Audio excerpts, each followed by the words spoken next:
Let me tell you what happened originally. My grandfather and grandmother came here in 1894. He was a rabbi, and it was a custom that the rabbi carried on with his work, and the wife had to make a living for the family. And my grandmother ran the business as a wine business, and they decided that they would sell these kosher wines so that, being well known, we had more or less an entree to the Jewish people who were living predominantly in the East End. So Frumkin & Co., until I really got into it, was being run by women. These women had a way with the public. They could talk to women. They could talk to them about their problems, about their marital problems, about their pregnancy problems, anything you could think of, you see. My mother would talk to them about birth control, you know. And so from that point of view, we were not so much business in the East End of London. We were absolutely in the centre. We were an institution. When people were in trouble, they knew where to come.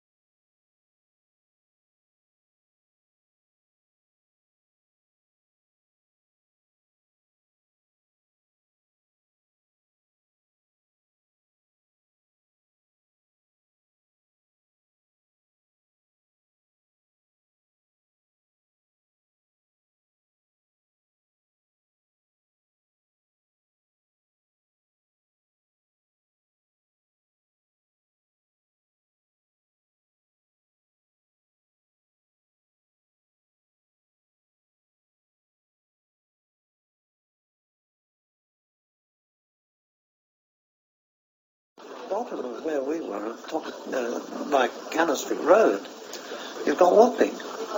Well, the dockers were so proud of Wapping that any outsider was not allowed to go into Wapping. You were not allowed to step into the Wapping.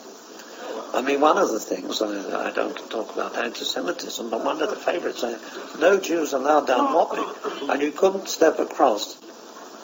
There was a street called St. George's Street, which is now the highway. You couldn't step across that road, and if you did, it was at the risk of your life. And that was how militant the dockers were in those days.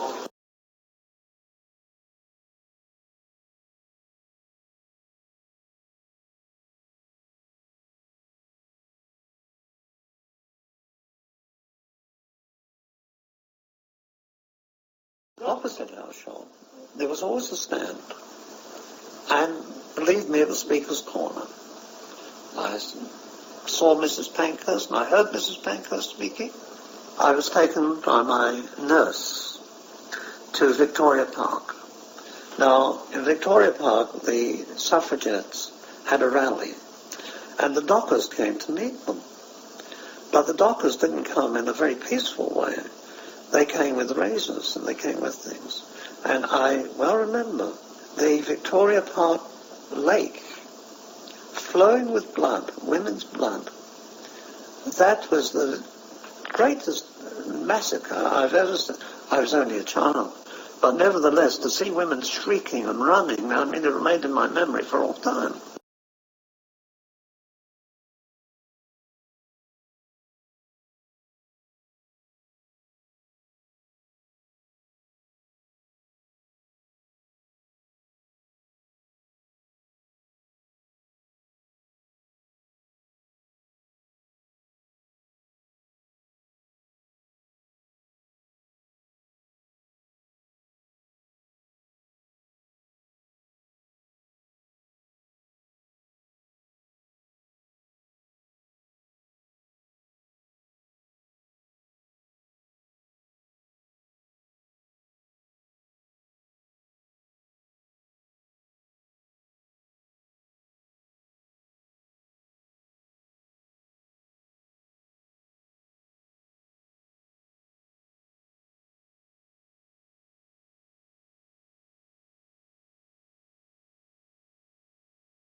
I was born upstairs. I was born on the top floor when I was 3 or 4 years old.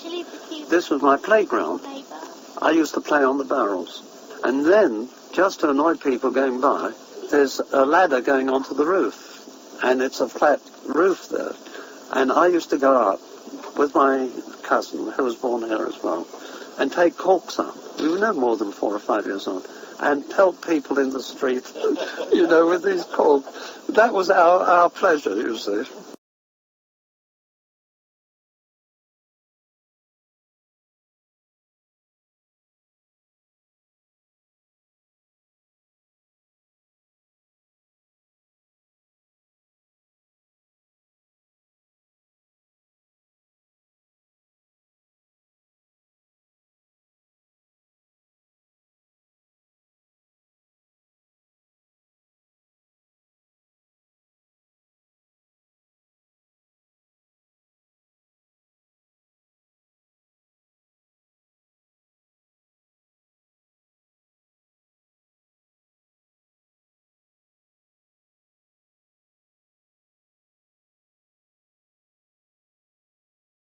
It's a different world, you know. There, everything was all around you. The market and all that. And Mrs. Frumkin herself, she was such a marvellous person that she used to go to the market. She wouldn't think nothing of buying me a chicken or buying something else a chicken and all that, you know. It was at home. She was a second mother, put it that way. I can remember a period where Mr. Frumkin and myself, we went out delivering in a private car, and I was over in Walworth Road. He was sitting to the side of me, and he was sleeping. People looking at him sleeping, they thought he was dead. They were looking at, you know, I was delivering. And it was like that, you know, we done all night and didn't notice it so much. It's a funny thing. You work overtime now, murder. we done a few hours those days, and we didn't notice it so much.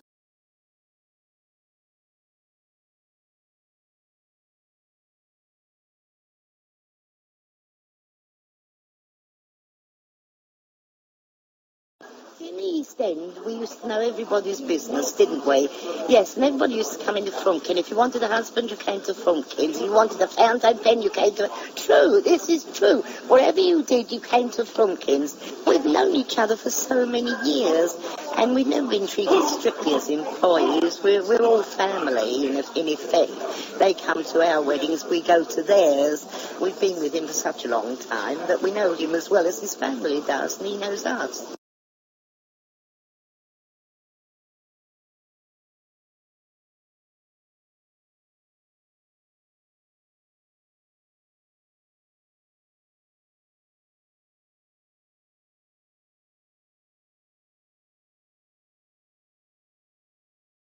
They used to number the wine, very sweet. Number 10 or number 7, they numbered the wines. There was a tremendous selection of wines and spirits. And I think a lot of the hard-working tailors used to love their drop of whiskey to make them forget.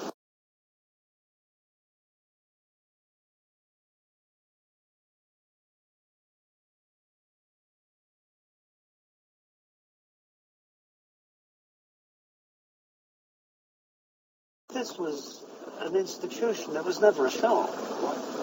Now, you may say why, because when they first arrived here, and they arrived at the London docks, they were sent to Frumkins if they wanted accommodation. They wanted advice on where to live or anything like that. And of course in the 30s, with the German refugees, we had so many coming to us and asking how they could stay in this country, and asking advice how to go to the Foreign Office and all that. And we were always ready there to advise them. It wasn't purely a commercial undertaking. It became almost an office, you know, for advice. And that's what really made our name, in that sense.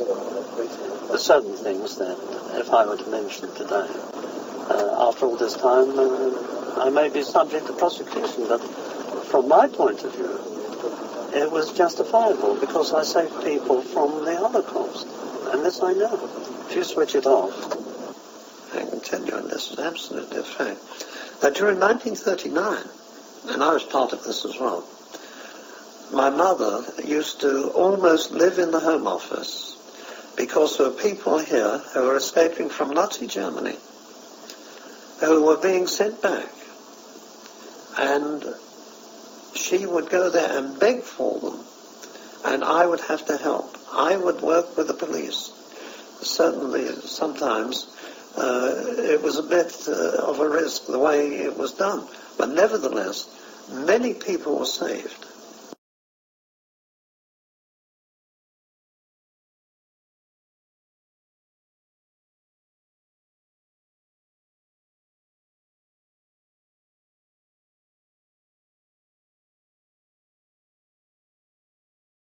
My two brothers-in-law were brought into the business, and I could not get on with them, but I also realized that I had to move because I got married the second time, and unfortunately my second wife died.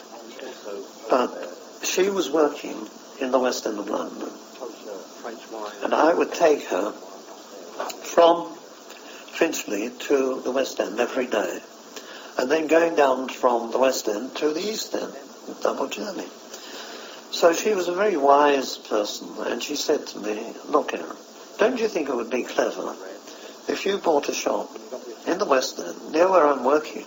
You've got two brothers-in-law in the East End, and you're really not needed there."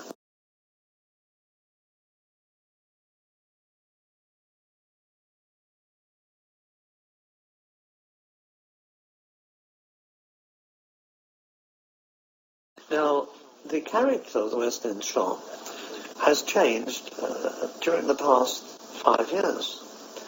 We are now known as the specialists of champagne in that particular area. Because if you look at my window, all it contains is dummy bottles of champagne from every size, from quarter going up to the Nebuchadnezzar and the Salmanazar. All different sizes, right the way through. And it shows you how chance can be very helpful at times. And what happened was that while I was living in this flat, I got a phone call from the police to tell me that my window had been broken and 2 or 3 bottles had been stolen out of the window. So I went down to the shop and I phoned my son, and we sat there all night till the window was put in. I redressed the window, and the following night I got another phone call, and this phone call again was, "The window had been broken, Mr. Frumkin. Will you come down? The police again." I went down again, exactly the same thing. A few bottles had been stolen. Now at that time I used to put every variety of spirits, wines, and anything you could think of in that window. I then decided I will put in there dummy bottles only. Now, the most interesting dummy bottles are champagne bottles because of the various sizes. So I filled the whole window up with champagne dummies. And since then, I haven't looked back on that score. We sell at least 10 times as many champagne as we did previous to our window being broken. I'd like to find the man who broke the window and give him a vote of thanks.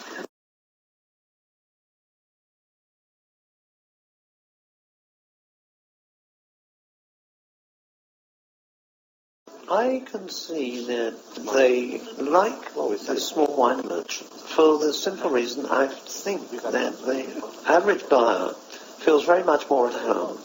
You can come into a shop and ask for advice quite freely. They will get good advice, not only in that sense, but they will get very much better attention. My daughter, for instance, who helps me out, she happens to be a physiotherapist. Now, if somebody comes in and says such and such a thing, there's something wrong and all that, just casually she will advise her. She will converse with them. She becomes a friend of theirs. This is a small business. If it will survive, I don't know. I think that we need more of them, but I'm afraid that pressure, and particularly high rents, are killing these small businesses.